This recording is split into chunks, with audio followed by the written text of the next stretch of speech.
interfere too much, and then solder. Say that again? There's no rule how many you put in and then solder, but at some point it gets really crowded. And right now you have it spaced out such that right now it's very easy to solder everything together. Right? Right. Which you paid attention to upon the layout, or that was pretty straightforward?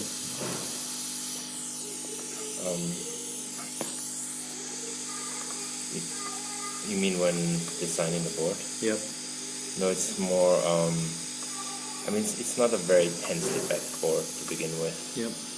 It really depends how you bend those, so here it gets kind of crowded, and then it gets hard to solder if you have too many sticking around.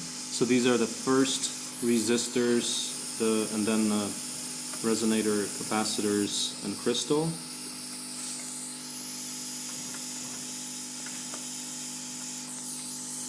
And no more resistors, capacitors after this? This is all the small resistor capacitors? We have a few more capacitors.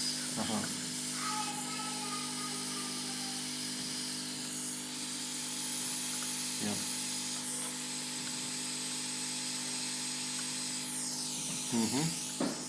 Is there any quality control that you do at this point to make sure that you've done it properly?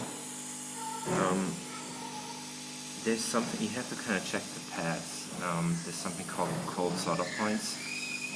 When you attach solder and it doesn't attach to the bed. Yep. That's called a cold solder point, and it's sometimes hard to see if you don't look carefully. But and how do you look for that? Just you look carefully. If it's kind of like a ball sitting on top of the bed, that's usually a good indicator. And that just means that there was not enough heat to actually have the solder connect to the pad properly. Yep. Usually by just applying a little bit more heat, it flows onto it. Yep. How important is the sucking of the fumes here? Do you like that part? Yes, it is. It's really nice. Just for your health? Yeah. Are you using like what you usually end or up doing if you don't have sort of an exhaust system, you hold your breath? You inhale behind your back and then you exhale to blow away the fumes. You slowly blow it off. Yep. So sort of the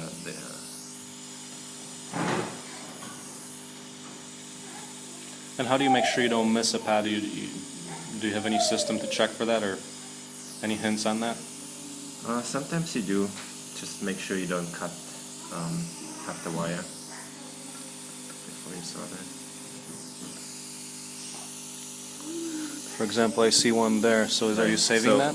When you go through and cut all the wires off, pay attention whether it's actually soldered. Okay, so that's the comment. Hey, tell us a little bit about the excellent soldering system you have here. It's just a very cheap soldering iron with an exhaust system. With an exhaust system and a reflow. You call it a reflow soldering system. What do you call this part? So this is both for reflow soldering and doubles as the exhaust. So when you use it as an exhaust, it goes in one direction. If you use it for reflow soldering, it goes the other direction. Explain exhaust. What do you mean by exhaust? So the fumes get sucked in here and they blow out. Oh, they blow out the stick. So oh, I see. dual use. I see. And reflow means that's when you mess up, you remelt and you do it again. That's what this device is. It's what we are not doing here, basically. We just use through-hole soldering manually. It's sort of the old school way. So those wires should be cut as close as possible.